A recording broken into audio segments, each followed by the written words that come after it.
This episode is brought to you by Muntins Malts, a company that is passionate about providing premium malts to brewers worldwide. For over a century, Muntins has been a leading supplier of brewing and distilling malts, offering the finest British malted barley on the market. You can experience the difference Muntins offers by joining a recipe receiving tier of our Trub Club, because every kit that ships out now includes premium Muntins malt. You know, we've known the Muntins crew for a long time, and I can tell you, friend, you're going to love brewing with their grains. Ask your local supply shop to carry Muntins malts, or homebrewers can join our Trub Club at homebrewhappyhour.com/club, be a part of the community, and come brew with us. Thank you, Muntins, for supporting our efforts and homebrewers worldwide. Today's show is brought to you by Hopsdirect.com. Grown in the esteemed Yakima Valley on the Peterball family farm, Hopsdirect.com offers the widest variety of hops available online at incredibly competitive pricing.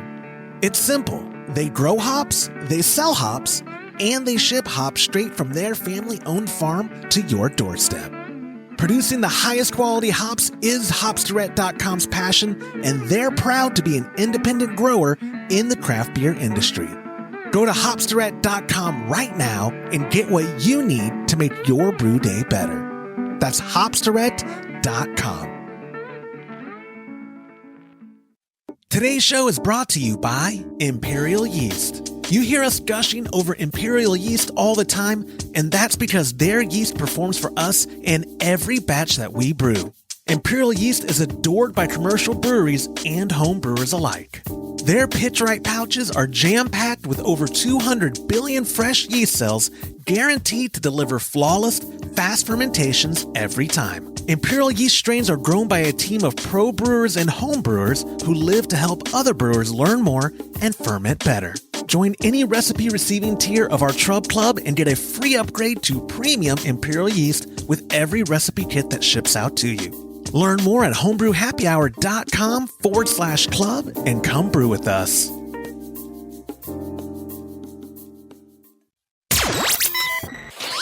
Entertaining shows with content that spreads information and sparks discourse throughout the community. This is the Pearl Media Network. Spundit, Flotit, Pitnit Taps, and more. An interview with Trong Nguyen from homebrewerlab.com. This is Homebrew Happy Hour, episode 375.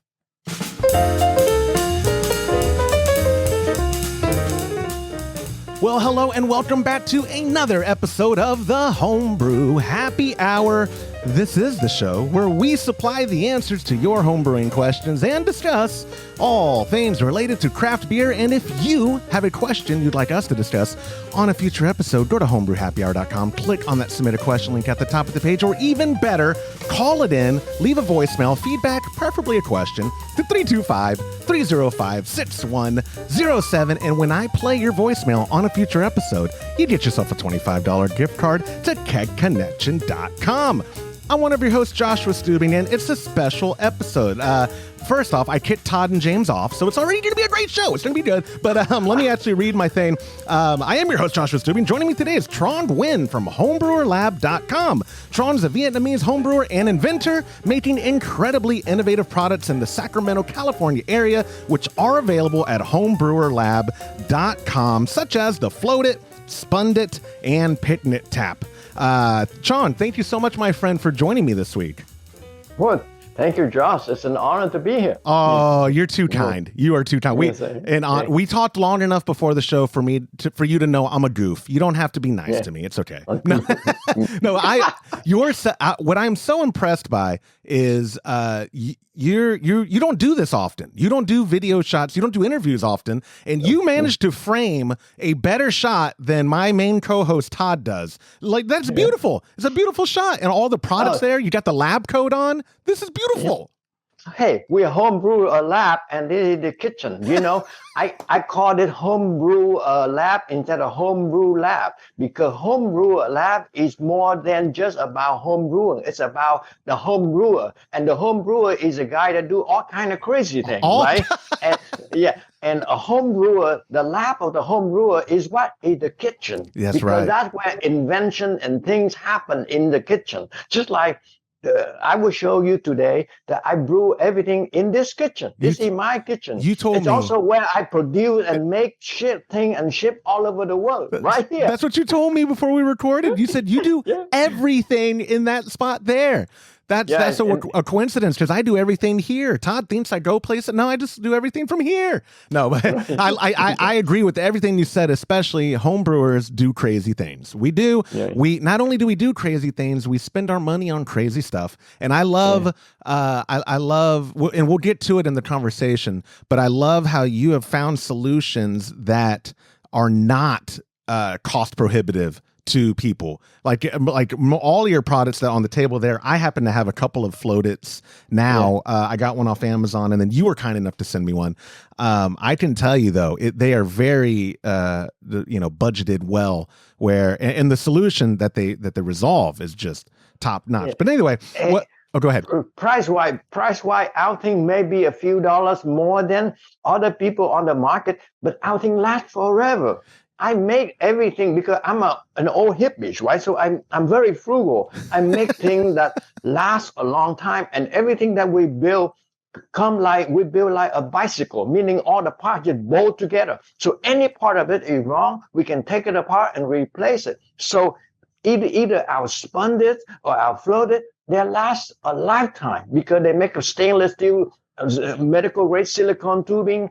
So they have last, you don't give away. You don't. It never dies. Yeah, and your website even says no obsolescence. Like you're not making stuff like the software, like hardware companies today for phones, right? Like they know you're gonna have to come back for the brand new phone in 5 years. Suck it, But and another thing, because we don't make anything unless it doesn't exist or unless we significantly improve on the product.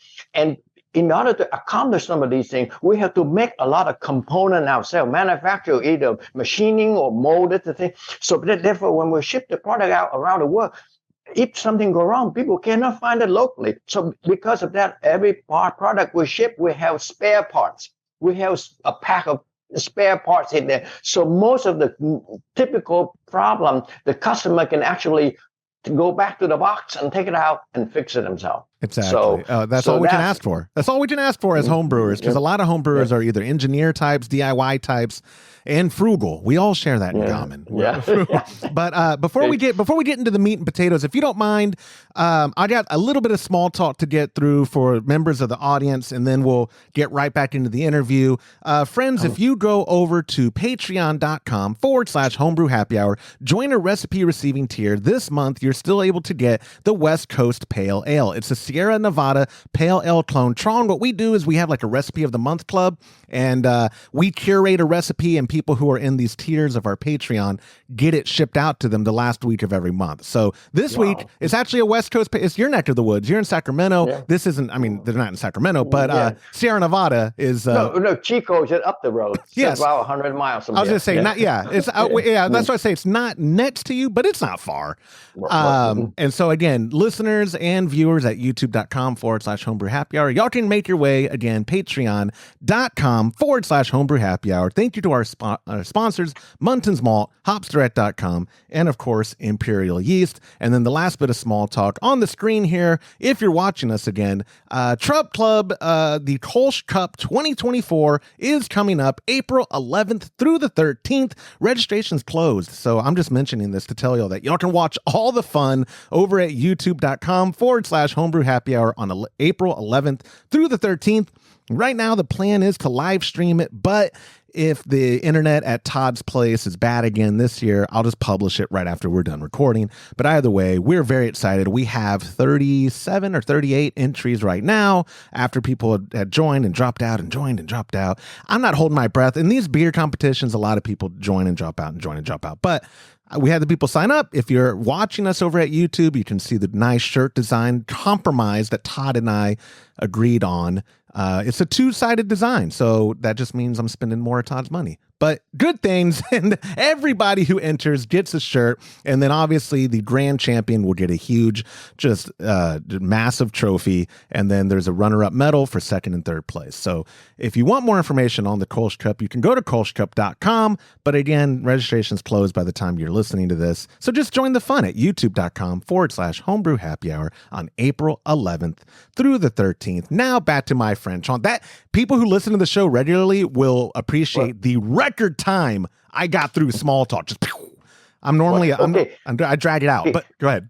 Now for your competition, I tell you what, I've been homebrew club around the country. I'm getting to be well known somehow because people just ask me for donation for their competition. So for you, I would be happy to supply you a prize, like for example, a Flotit for the grand winner of your competition, if you so choose. I would love that. Oh my gosh, I'll add you. To participate. My way to participate with the home brewing community in our country. Yeah. Oh, Tron, I love it. Thank you. No, and I'm telling you, especially by the time we're done with this episode. So, like you said, you are becoming known, and I love that you're humble about it. When I get any kind of popularity, I flaunt it. I'm like, well, people know me, Tron. But people who don't know your products, I promise, especially the Flotit, when they try it after listening to this episode, they're going to be convinced that they're going to get as many as they have kegs on tap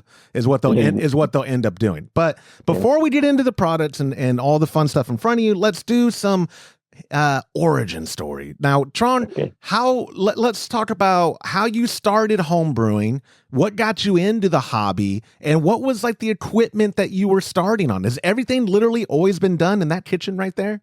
Yes, that everything that because we started during the pandemic when everything we stuck at home, so we didn't know. I used to have a homebrew lab where I teach students that come to my lab every few weeks to learn how to brew beer.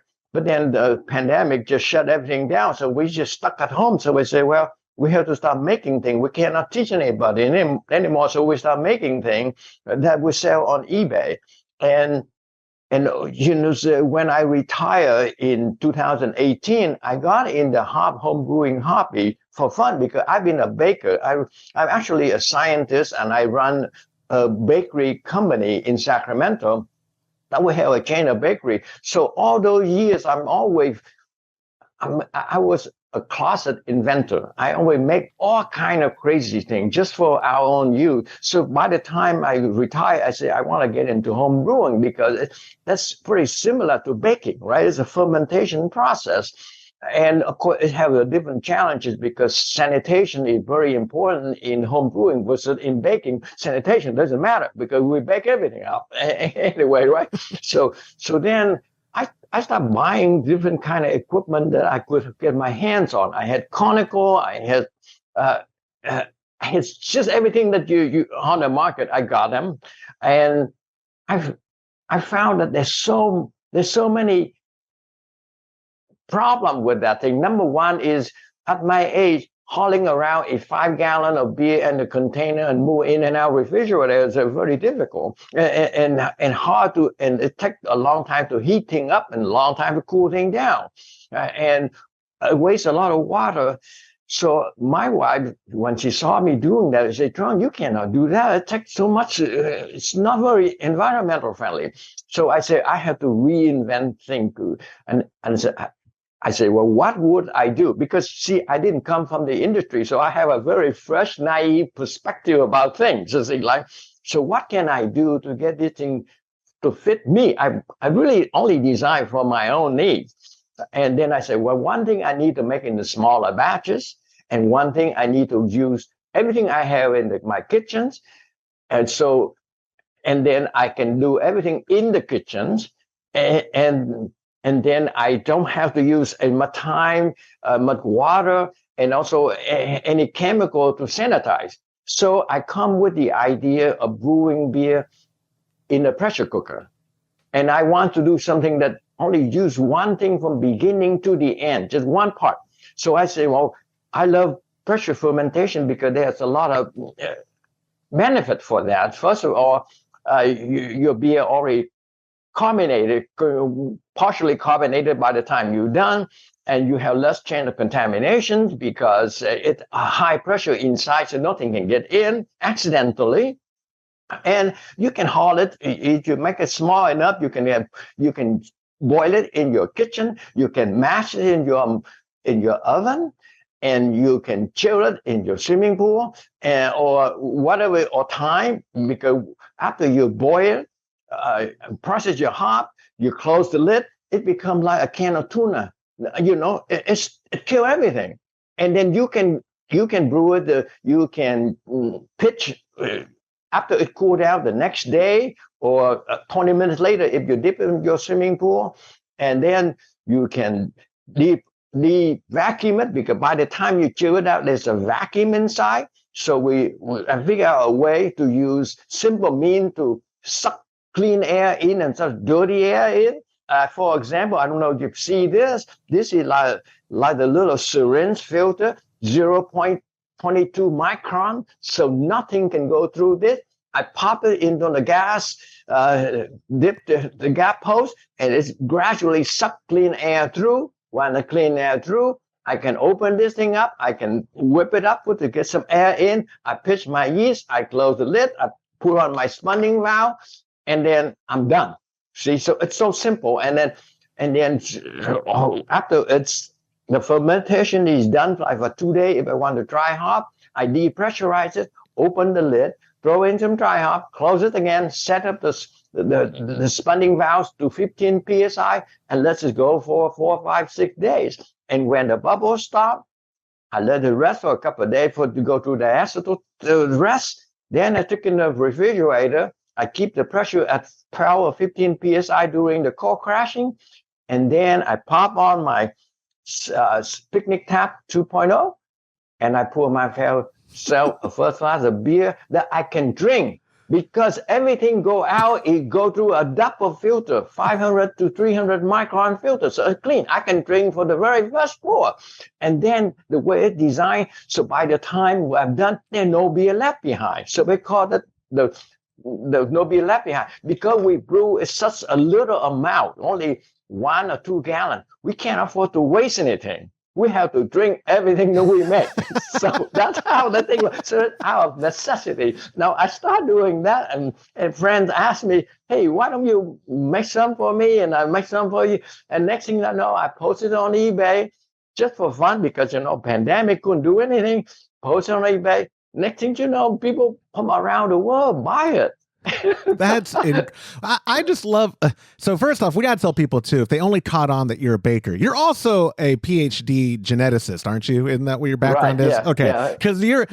I mean, not that bakers are small business owners are the backbone of the world. I'm just saying though, you're obviously a scientist. The way that your approach was, because what I did when I got into homebrewing was go online and see how the easiest way I could do things. I'm not an innovator. You're obviously an inventor, innovating things. Is that the first pressure cooker you did, or is that one of your new units? No, this is the final. This is the version that we will release soon. It's a small thing, but it is the most advanced. Allow me to be a little presumptuous now, but it's a pressure cooker, but it got the best brewing tool in the world, because it got the best spunding valve, and the one that we have is actually already very good.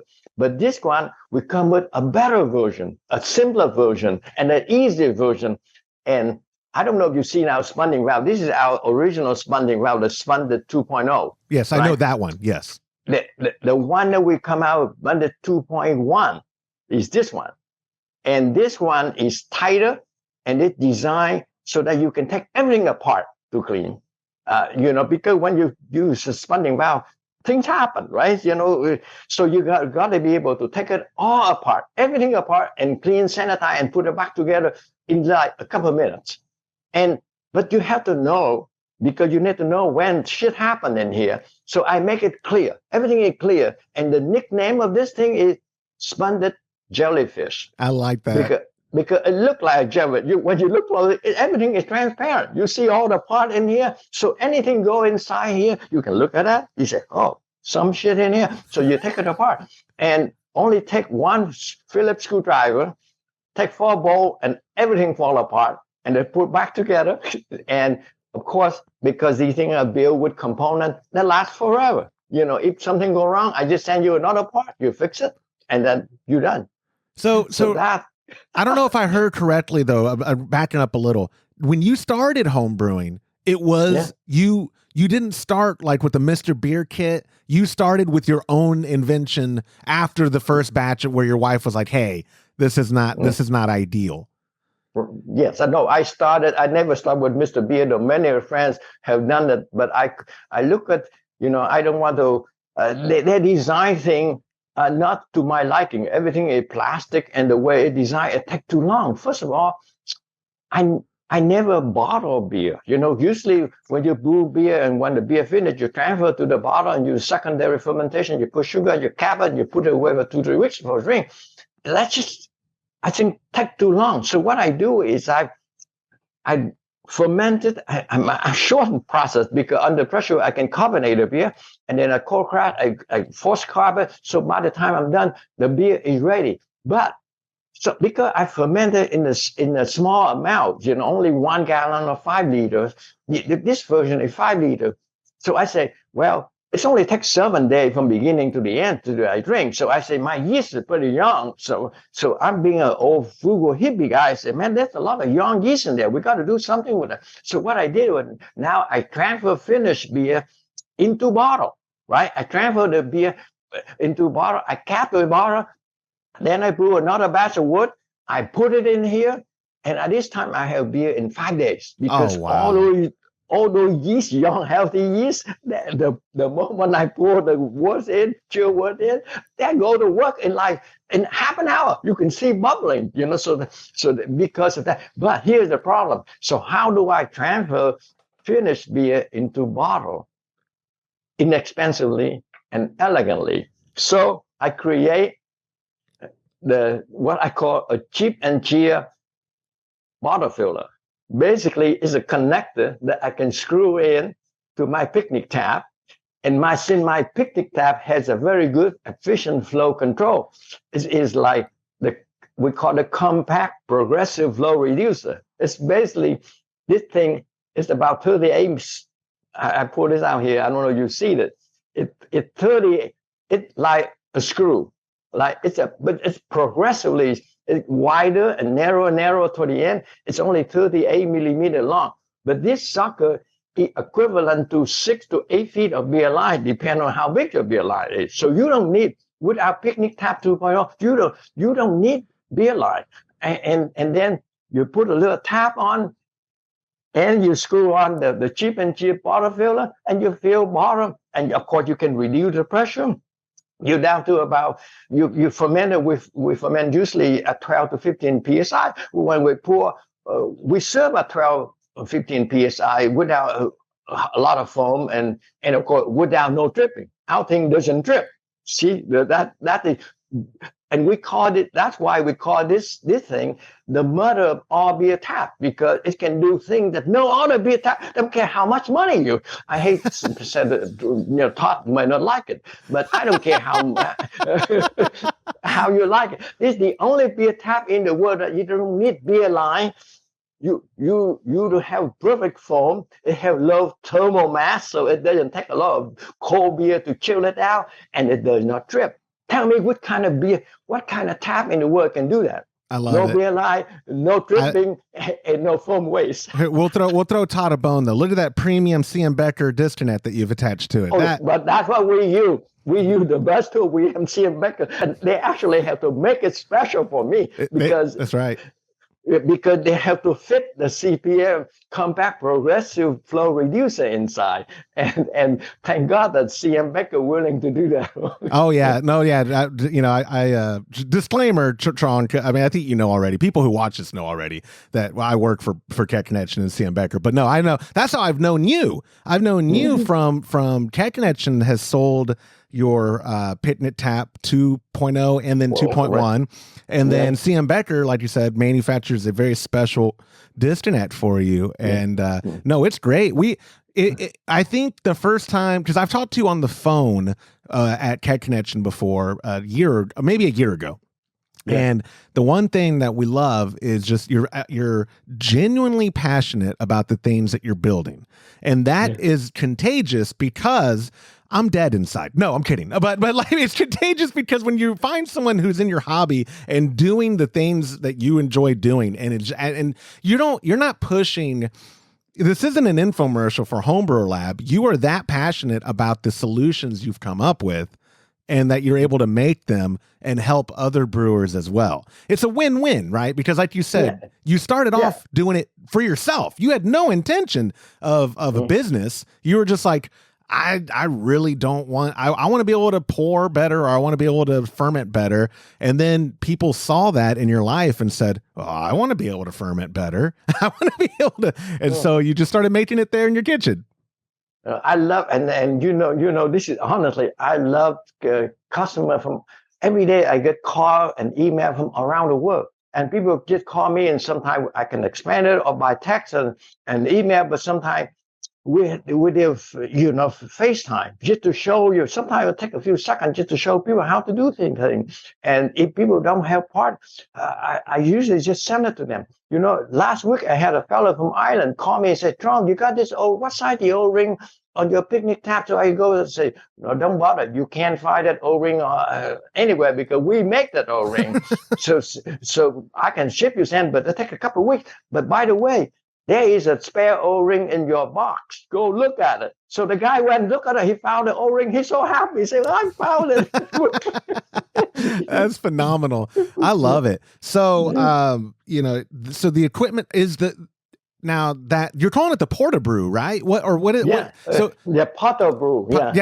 Pardon me, not port. Porta Brew. Yeah. But the unit itself is all you've been brewing on since you started developing it? Yes. Yeah, I've been brewing. Either I do it two ways. I call it Porta Brew.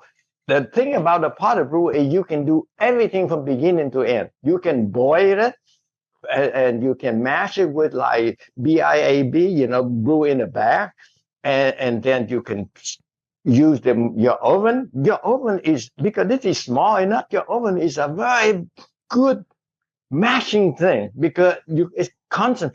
The temperature very, very steady. All you need to do is you set your oven at 150 or 60 the Fahrenheit, and you stick it in there, and every 10, 15 minutes, you reach in there, you lift the back up, let the liquid drain down, and put it back down. So you basically recirculate the thing, and then you done. By the end, you want to test your efficiency. You just take the stainless steel Chinese soup spoon, because it have a lot of mass. You take a few drops of that thing, you put on the Chinese stainless steel soup spoon, because you can cool that thing down, and then you put it on your refractometer. You can measure, you can read through that, and you can see exactly what kind of a gravity you have. And so when it's almost done, you take another pot that you have in your home, and then you boil another. You heat it up to about 170 degrees. And you transfer this bag from your Porta Brew, you flip it up the drain, you transfer it to the next bag, you wash it, the second one. This time you basically you lauter the thing. You sparge. You sparge the thing. Yeah. And then you lift it up, and then now you have a lot of sugar.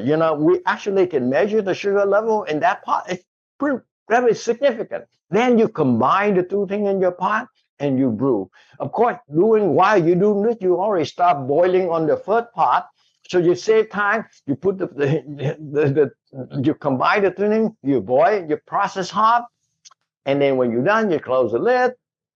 You're done. You don't have to. It's so relieved that you don't have to worry about contamination. Because when I brew, like I told you, when I brew the second time, that I have to brew outside and pour in this, I have to hold my breath. I don't want to breathe all the thing because it's very easy. As a scientist, I see bacteria everywhere. You see, so as a father, I see bacteria everywhere. Yeah.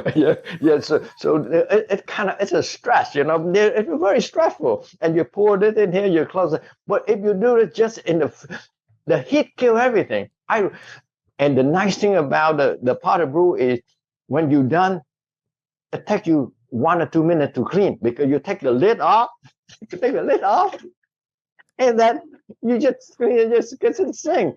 And okay, that's one way to do it. Or I would brew in a cake. I call it cake brew. Basically, it's a pot brew, like a pot brew, but you a coney cake. The only difference is with the corny cake, like you 2.5 or 3 gallons, you cannot boil it. You have to boil separate process the woods and pour it in there. Pour it in. So that's the only difference. But and also cleaning is a lot easier in a pot brew than a corny cake. So that's how I've been brewing. That's my gosh, in 2020 to now, and brew hundreds of them. I have many of my students have done that. And many customers around the world.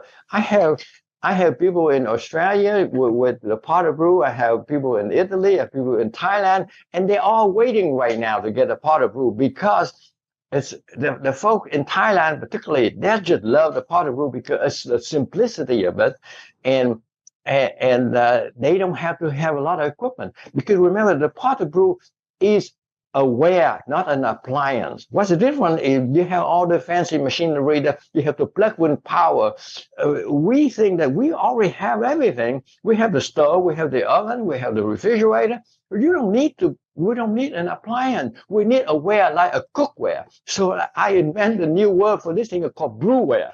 I love it. Flatware, software, hardware, cookware. This is a brewware. I love it. So, all right, we've been talking about that so much. What is the right now? Is there a TBA? Like, what is the estimate time that this is going to be ready for consumer to order on your website? I have 100 of these right now in my garage. Unfortunately, just like everything, when we start doing this thing, just something that we have to buy overseas. Okay, by the way, we make everything in Sacramento in this kitchen. We get parts from around the world, like from Germany, from China, and from Vietnam, and we ship it here and we assemble it here. There's a couple of things that we don't make in the country. We don't make disconnect. So we have to buy disconnect from Germany or from China. That's right. Because we don't make that, right? and I make the best. I love to see CM Becker. I have to use CM Becker stuff. And at the beginning, of course, I had to buy CM Becker and I drilled it myself through the hole. And until you guys, the CM Becker agreed to make it custom made for me, but they only can make it like in the 1,000 quantity. And I love their pin lock disconnect and this pin lock. They're not very popular, but I still can use CM Becker disconnect. But I have to drill these guys myself. It's a pain, but I do that. And so I have another thing that we don't make in this country. We don't make pressure cooker. So I have to buy the pressure cooker from China, and I have another source from India. But these pressure cookers, I finally found the pressure cooker that works for me, and that most pressure cookers are very squatty, wide and low. Like this pressure cooker is actually skinny and tall. So it's kind of looks like a cake. It looks, or it almost looks like a kettle. I mean, it is a kettle, but you're right. It almost looks like a keg. Yeah. Yeah. So of course, when we try to buy the pressure cooker, and the company that make pressure cooker, they only make pressure cooker, and they say we don't use it for pressure cooking. We only need 3 things. We only need the top, the lid, and the seal, and everything else like I think all that, like all the pull lock post, safety relief valve, and the liquid post, and then a little thermal port for our thermometer. So we only buy the plain lid and the top. Okay, so what happened? We don't even need the handle because those pressure cooker have little crazy long handle. We have it in compact, of course. So when they shipped to me the first 100, what happened? I say without handle. They ship me the top without any connector to mount the handle. Oh, so you see that this is the thing when you mount the handle and need a little thread thing. They ship the thing to Homebrew. I look, holy cow. How do I operate this thing? But this is like totally no way to hold it, no way to hold, to anchor. The pressure cooker, you put it on and you twist the lid, right? So now I have to find a way to weld the handle on. So process. So I go back to 101. I think I should be able to ship those probably in 30 days after I find somebody. I work on putting welding the ear for the handle, and everything on top I already have. So and this is really cool, Joshua. You may want to do this someday. I want to create, because we brew everything in the kitchen, like right here, which means that with Zoom we can brew along. Oh yeah. You can brew in your kitchen. The guy in Thailand can brew in their kitchen. The guy in Norway brew. We can brew the same thing, and we can brew. So we can brew, and we can talk. We can drink beer, and we talk about drink the beer that we brewed last time, and we could have hundreds of people brewing at the same time. Because instead of talking right now, we'll be brewing. We'll be mashing the thing. We're boiling the thing, and then next week we come back. We taste the beer and we compare how. Just like, how do you like that? Yeah, that's so cool. We do my pop and I do a monthly brew day live, and a future one we have to have you on it. Well, and then what'll be funny, and I'm using that word wrong. We brew on an electric all-in-one right now. But even if we did on that, you would just show us how much quicker your brew day is than ours. That's what you say. All-in-one is not true, because all-in-one is only on the hot side. No, you're right. Okay, busted. Yeah, you're right. You have to transfer to something else for the cold side. This sucker is truly the only truly all-in-one from A to Z, from grain to last in one pot. I love it. You've been working on that. I like that. That's good. And I won't argue semantics with you. My boss Todd would, but I won't. You're right. It's not an all-in-one, but we do. You understood what I meant, because that's what the industry has called those appliances. And I liked earlier the distinction you made between cookware, or what you're calling brewware, and appliances, because you're right. There are appliances, you do have to have extra electrical for it, or a propane burner separate, or whatever. Or what your solution was how do I utilize what the average home already has in it, and it's small. So let's say that the guy lives in a little apartment in Berlin or in Singapore or in Bangkok, Thailand, can brew beer, because they can brew in, everybody has a little kitchen. And I used to call the Potter Brew, we make home brewing the new home baking. And, because it's so simple. Home brew to us, home brewing is the new home baking. And then the guy in Thailand said, we don't have oven.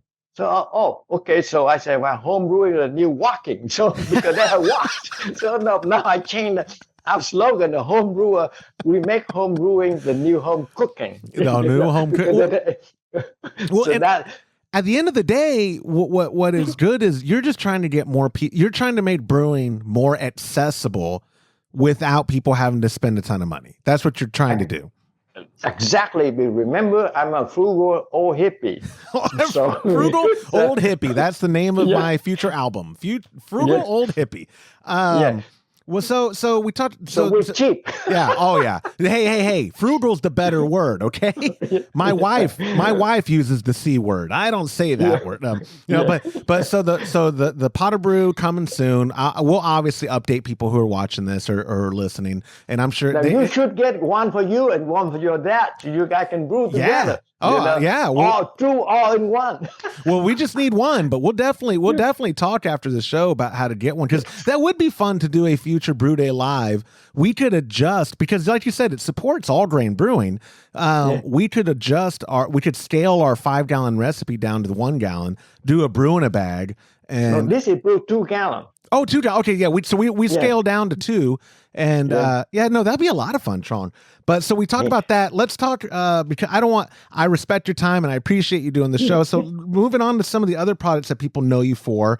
Let's start with the Spundit, because I think the Flotit is probably, in my anecdotal experience on the retail side, I think the Flotit is your most popular product, if not maybe the picnic tap. But let's start with the Spundit.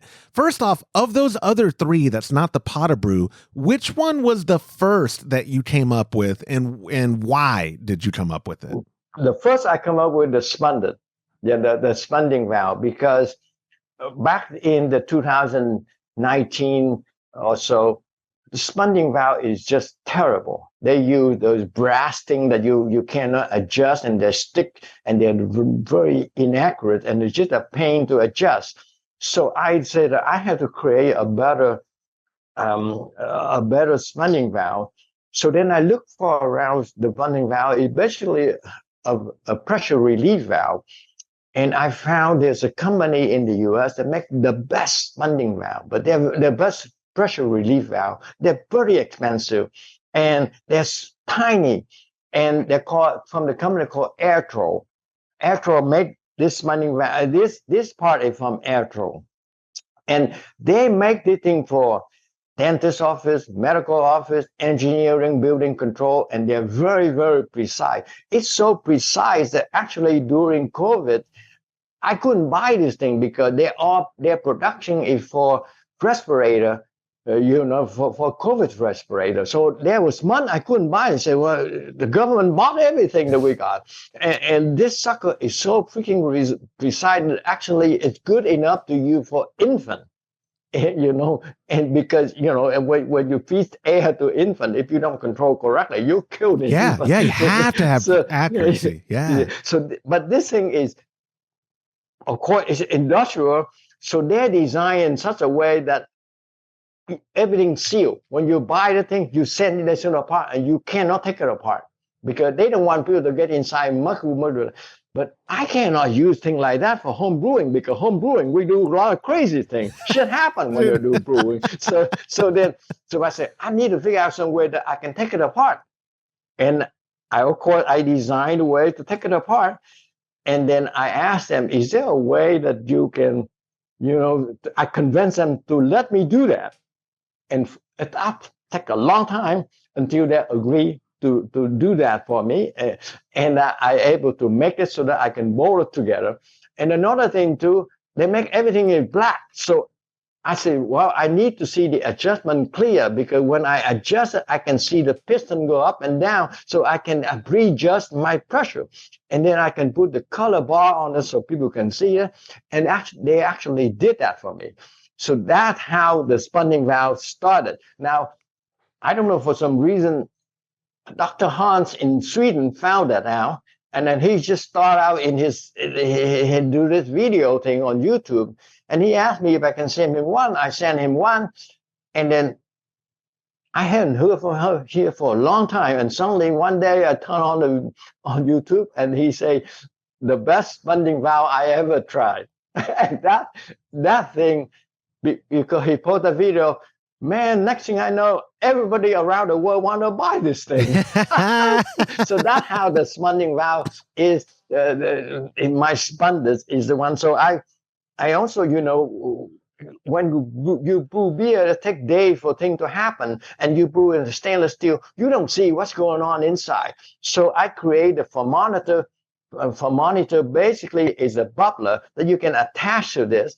And during the fermentation, you can actually watch the bubbling, hearing some too. And it's mesmerizing to watch these bubbling during fermentation. Because when you started, you just wait to see the first bubble, right? Yeah. And once you see the first, you're really happy. Oh, okay, the thing works. And then the thing go crazy. And then when it drop down, it's a cheap way to monitor your fermentation process inside a stainless steel fermenter when you don't see. So that I added from the thermometer, and then I upgraded a few times. So right now, this works really well. Oh, by the way, if you, I just turned on YouTube yesterday, and And Dr. Han just come out a little short 1-minute video talking about how he do the thing. And in that video, he hold this thing a couple times. So I put a little post and say, how many time you see Spundit valve, Spundit 2.0 in this video? And people start writing down. They give me the number. I saw it 100 times. Yeah. So that's how I started.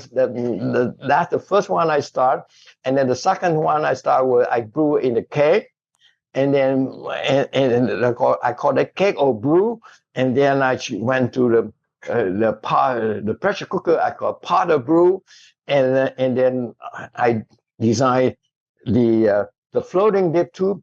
And the last challenge was, everything worked really well. The Spundit valve worked, the floating dip tube worked, but the tap was a problem because I had to use the traditional picnic tap with the long tube, and it dripped like crazy. And my wife said, Tron, you cannot pour beer inside the refrigerator because you make a mess. Every time I put the pin, so you can't do that. You have to take it out. So I said, well, I need to figure out some way to do the tap that doesn't drip and doesn't need beer line, with the long beer line. So I create the flow control. And then for the tap, I had to create a tap so that it doesn't drip. And then when I have those three things, the Spundit valve, the floating dip tube with double filter, and that you can drink all the beer from beginning to the end, no beer left behind. And then the picnic tap, I have the complete system. The powder brew with those three things are really, it's all in one. Yeah. So now that's how the evolution of these things works. And of course, we tried in my classes. We make we brew beer in one 8-quart pressure cooker made by Presto, and it worked really well. But 1 gallon a little too small, so I upgraded to 2 gallons. And I heard in your intro that you deal with Mountain. I want to talk with Mountain people to come up with a 2-gallon brew pack to go in my powder brew, and that would sell a lot of it because it's so easy. Yeah. When you tried it in this thing, it's so freaking easy. Yeah. I love it. Oh yeah, I'll get you connected with Muntins. Absolutely. Well, I'll get Todd to connect you. I think they blocked my number, but we'll get you connected. I bother them sometimes. I'm kidding. I want to go back though, because on the Flotit, I just want to highlight, because I think I don't want to overlook it. You are so passionate about this stuff, and I know you're just trying to tell me all the products, but we could not deep dive. But I love, especially the one you sent me. It has this longer side dip tube, and then the micron filter. Talk about You talked about on the Spundit valve how the issue you had was it wasn't accurate, and the brass, it was hard to adjust, and it wasn't visual and all that. What solution did you try with the floating dip tube that you went, you know what, I need to just make my own? Right. Okay. Here the problem, and all your viewers will understand it. When I brew, remember when I start brewing pressure fermentation, I use a corny keg, and with the floating dip tube. And you ever try to make the connection from the silicone tubing inside the corny keg to the stainless steel? You stick your arm in this thing, and you don't know what the hell where you are. It just takes you 10, 15 minutes to just connect the silicone to the thing. I say, "Ow, freak, this is terrible. I need to come out a better way." So I create, it's actually pretty simple. I don't know why people don't think it. Instead of the silicone, the dip tube here, typically 8 millimeter or 5/16, right? So the moment you put the silicone tubing on that, it's bigger than 3/16. So you cannot stick it through the port, the post. So what I do is I make 8 millimeter here and 6 millimeter here.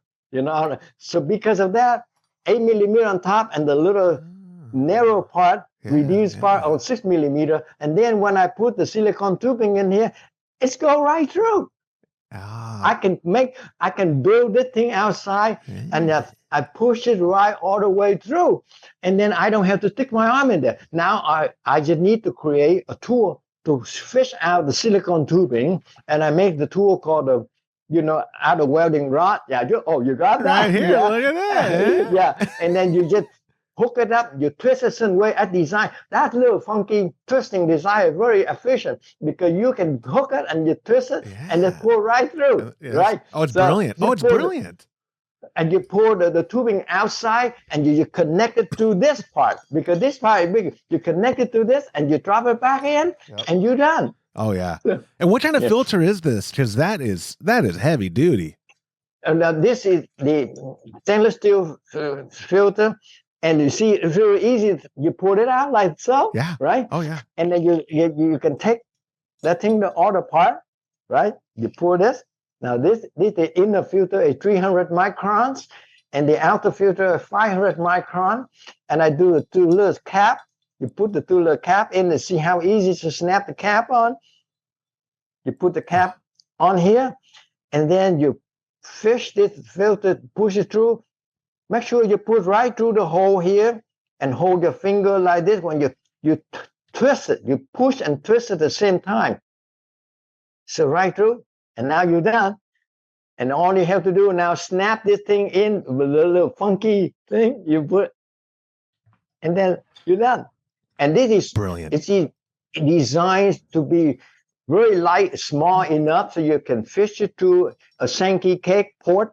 You fish it right through the port. Regular ball float too big to go through that. And this thing designed so that it's always land. Remember this thing, because it's the filter, the inlet port is connected to the filter. So the two of them land at the same time. Versus the other kind of floating dip, the port is dangling below it. So at some level, the intake port is at the bottom, and you still have some beer left.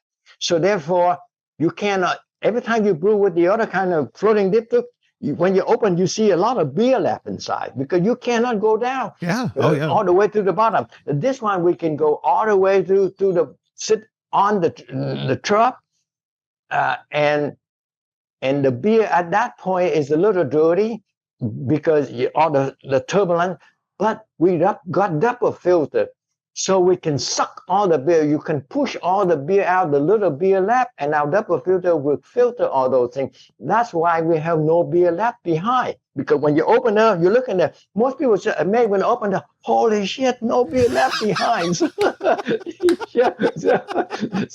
that's why we call it no beer left behind. No beer left behind. I love it. I love it. Dip too. And another thing, I have fun. Every time I make something, I create new names like No Beer Left Behind, Spundit 2.0, and Picnic Tap 2.1, and now it's going to be, mark my word, this is going to be very well known, the jellyfish. I like it. Hey, you let me know when it's consumer ready. You let me know. I'll get one. You tell me. It's cool. It's a cool name because I look at it and say, oh, this looks like a jellyfish. Like you said, the transparency of stuff is cool to see it all working and to be able to dial in and know that you're doing something. Because like you said, fermenting in a keg has become more popular with a lot of home brewers that are looking to streamline the process. Like they're not necessarily sold yet on the true all-in-one that you're pushing, but they do like the idea of pressure fermentation in a keg, use a floating dip tube so that they're not pulling out all the trub, yada, yada, yada. But one thing that when you're, like you said, when you're fermenting in a stainless steel vessel, I don't see it happening. I'm assuming it's happening, but I don't see it happening. And like you said, whenever you're able to dial in stuff and you see it happening and you add that, what'd you call it? The beer monitor or keg monitor? Yeah, monitor. Monitor, duh. The fur monitor. That way you're adding a convenience of assurance. Visual thing. It's also, without it, you don't know whether your pressure on the way up or on the way down. So you see, with this, you can actually look at the thermometer and you can dial in your pressure gauge precisely, because the moment you see the bubble, that means that your pressure is reached the point that you set.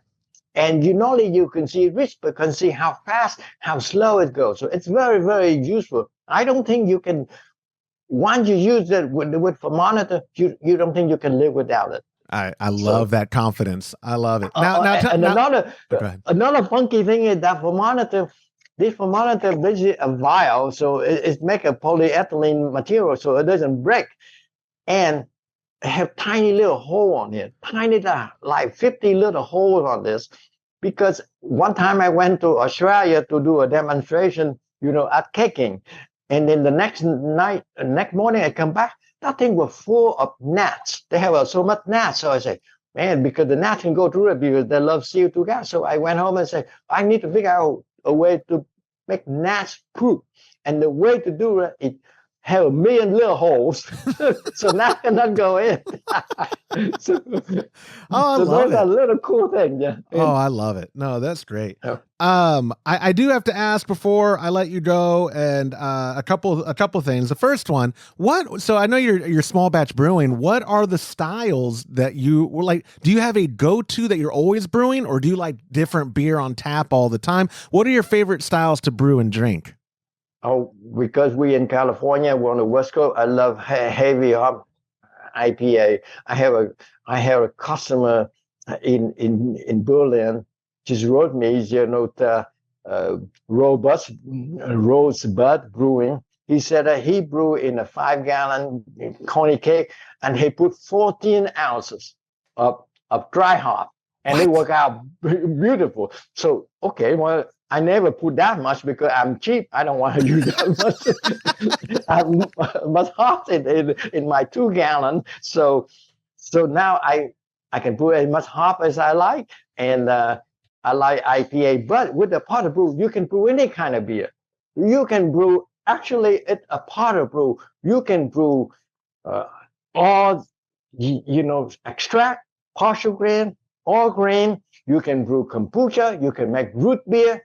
You can even make kimchi and sauerkraut in this little thing.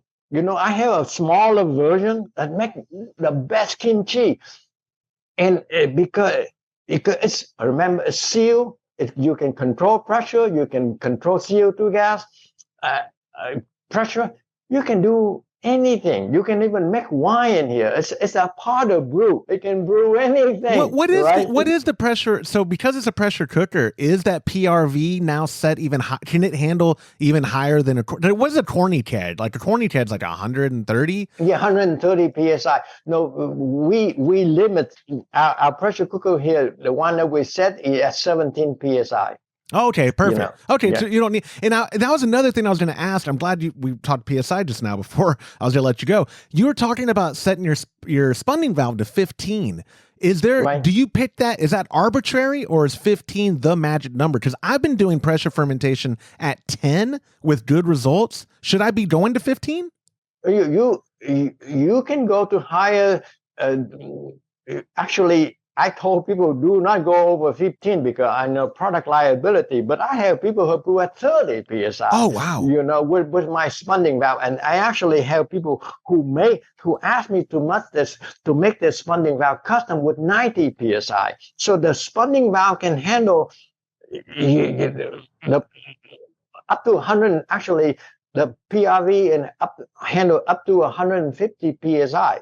But for brewing purposes, really, you don't want to go too high, because if you get too high, the yeast is not very happy. I tell you, I found it incidentally. I want to share with people this thing that I just discovered accidentally. I was invited to go to Rome to show the student there how to brew beer. So when I got there, I bring the pot of brew and everything. And when I got to this place outside of Rome, they don't brew beer, so they don't know where to get CO2 gas. So we don't have CO. I couldn't bring CO2 gas with me. So we have no CO2 gas. We don't build cartridge, CO2 cartridge. So I say, oh my God! So I need to create a way to make CO2 gas. So I create a CO2 bio generator. So basically, I take a 3-gallon cake, coney cake. I went to the store. I buy a bunch of apple juice. Put some sugar in there. I throw in yeast in there. I fill it half full. I let that sucker ferment it. I set the pressure up to 90 psi because I want a lot of pressure, enough to service my brew, right? It worked beautifully. for the 10 days I was there, I brewed several batches of beer, and that thing produced enough because I ferment under pressure. I don't really need a lot of CO2 gas. I just needed to keep the CO2 gas high during the cold crash, and also to push the beer out, right? So by the time before we left, say because we use so much, the pressure go down, toward the end, it start go down to about from 90, go down to about 30 psi. So I just stick it in the refrigerator, just chill it down, and say, we got to drink this thing in here. We wonder what we don't want to waste this thing, right? So tomorrow when we go, before I leave, we just drink what in this CO2 biogenerator. That basically we were making hard cider, right? Really, we're making hard cider under high pressure. And you ever making hard cider, you know that one of the problems with hard cider, and it's really, really sour because the yeast is on the sugar, right? So you have to back sweeten that with some kind of thing to bring it taste more palatable. Now, this thing from my powder brew, my CO2 generator, tastes delicious. I say, everybody say, wow, this is so good. And then I realized the reason it's good because it's sweet, it's not sour. And then I say, how is that? I ferment the shit out of this thing for days. How come this thing? And then I realized, when the pressure gets so high, over 50 psi or so, the yeast cannot process the sugar anymore. So it's just leave all the sugar in. So then what? So now I said, oh my God, this is a really nice way to make hard cider that tastes good because and sweet because you just ferment it really high. You have make sure toward the end you have to release the pressure slowly because it can foam like crazy because it's way over carb, right? That's hilarious. So that was an accidental discovery that I thought it was kind of cool. I love it. I think that's the way we innovate, right? Is often through accidental discoveries. So we'll wrap it up by saying, speaking of like your whole, if I could summarize your experience, it was to find solutions that best streamlined and your brew day, right? Like you wanted to be able to streamline your brew day using the least amount of unnecessary things, components, ingredients, everything, and to make it quicker because who the heck wants to wait 2-3 weeks to drink their beer? You're doing grain to glass, like you said, 5 to 7 days, depending on what generation of you've pitched on the yeast. So to me, as an outsider, it's like, well, Trong has the whole setup. He's done. Do you have anything at the forefront of your brain that is next for Homebrewer Lab? Or is that not going to happen until you find another problem that needs solving? Oh, they have many elegant solutions. One of it is when you brew beer, you need yeast. And yeast, they're not cheap, especially if you want kavik yeast that can ferment at high temperature. So, and also it's nice ways, because remember, I am a biologist, a baker, so growing yeast is my thing, right? So I figure a way how to process yeast quickly and easily. And so this is what I created. I want to share with people, and it's really easy to make. There's but some trick to make it. Remember, sanitation is very important for growing yeast, for beer yeast particularly. So what I do is I take this pressure cooker, this food container, I create a little valve, a special valve that can relieve pressure. I have a patent on this valve. I call it the mother of all valves, because this valve can do anything you can expect the valve to do. I mean, it under certain high pressure, it's relieved, it's self-burping, and then you can also inject the gas in the center. You can go one way or two way, or you can sear it. So what I do, I make this syringe filter with the 1.22 micron. I put it on here, and it's microwavable because it's autoclavable. So I put it in this seal. I put a little water in here. I stick in a microwave oven for 1 minute. The microwave will create steam inside, pressurize this thing, sterilize everything, right? And I take it out, and I put a little wire. I do that when I cool it down. And then while I make my beer, my wood start boiling, all the sugars, all the things, I would scoop a little bit of hot wood from my brew. I pour in here, right? Halfway full, and I let it cool, right? So I chill it out quickly in the sink. It's really easy because there's not a lot of liquid. Then I take my yeast, a pack of yeast. I just put half of it in here and I stir it, or I put a magnetic stirrer, I stir it. And of course, the yeast in here will consume the CO2 gas, the oxygen to grow. And when it consumes all the oxygen, it creates a vacuum and it's going to suck air in, and the air go through this filter, the syringe filter. So it's sterile air. So of course, the yeast keep growing. The yeast cannot go into fermentation because it got oxygen, right? So when my beer cool, ready to pitch, I can pitch it right here. A lot of yeast that grow short quickly. Now, I don't pour the whole thing in. I just leave a little bit of yeast left, and I put more wood in here, and I soil it, I grow it. When it's done, I stick in the refrigerator. It's cold in the refrigerator, and it stays sterile. I did it. I left it in the refrigerator for 1 year. 1 year and nothing grow. And then the yeast is, of course, is so nothing grow because no contamination. And I don't have to burp because the thing never go to fermentation because they all constantly have continuous supply of sterile air inside. So you can grow yeast with this thing so easily, and I call it yeast pot. I love it. And it's really simple. It may take a little tool like the mother or valve to sort of self-burping and an injection and some special connector. So there's a lot of little things in home brewing that we need to improve on. And they're very inexpensive. The solution is there, just a matter of doing that. And you ask me, what can I do? For example, home brewing is relatively a small niche market, and we can make it bigger. Like there is like 40, 50 million hunter in this country, 70 million home gardening, but we only have 2 or 3 million home brewer. We can make home brewer more popular if we can make it easier.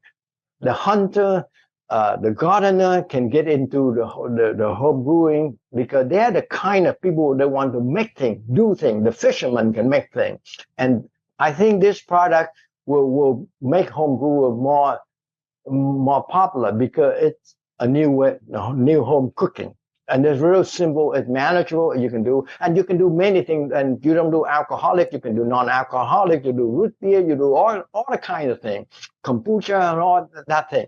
So we are good home brewing. We're really good with CO2 gas control of pressure because we are pressure fermentation. So how do we apply our knowledge and our technology in something bigger than home brewing? Turn out there are many opportunities. One of which is olive oil. You see, olive oil is very good for you. It's have a lot of polyphenols, antioxidants. It's expensive, but it go bad very quickly because it has a lot of antioxidants. So, which means that every time you pour, there's a problem with olive oil. It be expensive, full of antioxidants. They're easy to go rancid, and every time you pour, you have to take the cap off. You put the cap down. You pour.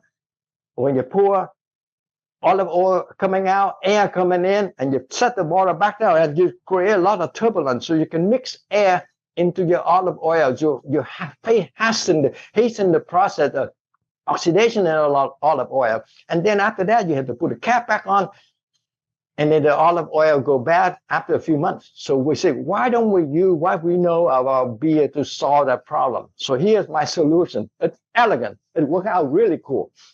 We all have seen this, right? Oh yeah, like a UKEG, the pressurized growler. Yeah. The UK. But this sucker doesn't have beer in here. This sucker has olive oil. See?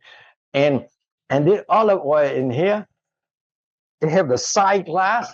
Because with olive oil, you don't want air, you don't want high temperature, or you don't want light. So I cover this side glass in here, and it turned out that CO2 gas is really good for olive oil. It doesn't ruin the taste of olive. In my opinion, it actually improved the olive oil, because I've run through a research paper by this professor in Turkey that he found out that can you use CO2 gas to shorten the debittering of olive fruit in making olive table olive. So then he also wanted to know what happened if he exposed olive oil in CO2 gas, and he found out that it actually have the olive oil under CO2 gas pressure have more resemblance of polyphenol profile with extra virgin olive oil, and it's certainly not bad. So I did that. I tried this, and my wife and I, we tried it like for 6 months now. We put the olive oil, we put in here, we pressurize with 2 or 3 psi only, because all we need is just to push the CO2 to push the olive oil. And then because we have the no drip, so this thing doesn't drip, and then your olive oil will taste as good from the beginning to the last drop. And this thing, using everything we know about beer, right? Just applying things. We use our picnic tap. We use the pressure control system. The beer people are good at, and CO2 gas is actually good for olive oil. And we're gonna have this thing. And we actually have most of my neighbor in here. They all have one of these. I love it. It looks really cool. And this thing called Oliver. I love it. Oh, this thing now called Oliver. How dare I think that you would limit yourself to the homebrew industry? Because I imagine you're seeing problems everywhere, and you're like, I can fix that. I love it. So Joshua, here I make it offer to you. You go on Facebook Market, and you go on I don't know, in Craigslist in your area. Yeah. You find a used one of these. Yeah. And the used one of these, usually you can buy for $40, $50, right, $60. Yeah. Right? A used one of these. When you find one, and you let me know, and I will send you this part. The adapter. Okay. Yeah. There are 2 ways you can do it. You see these 2 different things? Oh, one is yeah. my traditional picnic tap. I make an adapter to this. This is make an adapter with a liquid Moloch post here, so I can nap my picnic tap, or another fancy version with this. So what happened if you find one of these things, right? You send me this part. You take this apart. I send you the new part. We swap. Oh, deal. Oh, yeah. Oh, deal. And then you will have yourself an Oliver, and your wife will love you, because to get olive oil really easy. You twist it, and you turn. You don't have drip. Oh. And your olive oil tastes good to the last drop. Yeah. And it's inexpensive. You can get the whole thing like for $40, $50, $60. Yeah. I make these things. I sell to my neighbor $300, and I have 5 of them that I have to deliver next week. I love it because they all want it. Trong, I thought home brewing and all that would ruin my marriage. You're about to save my marriage, Trong. Yeah. Yeah. So that's why we call it home brewer. That's right. Yeah, we don't brew just home brew. That's right. We do all the things. All the things. You're right. Well, yeah. When a lot of people, it's funny. Home brew has connotations outside of beer, where home brew, like in the people that modify like their electronics or whatever, they call that home brewing it, right? Or like if they root their like a console or like a dongle for their TV or something, home brewing it. But yeah. Anyways, Trong, man, I'm fired up. I'm ready. We're gonna when you get the pot of brew ready for consumer, you let me know, because I would love in the future we could do a preliminary thing like you're talking about of a brew day live with multiple people on it on one Zoom, all brewing together, all just ask questions. But I want to remind you, go look for one of these. I will. Cakes, I'm doing it right now, man.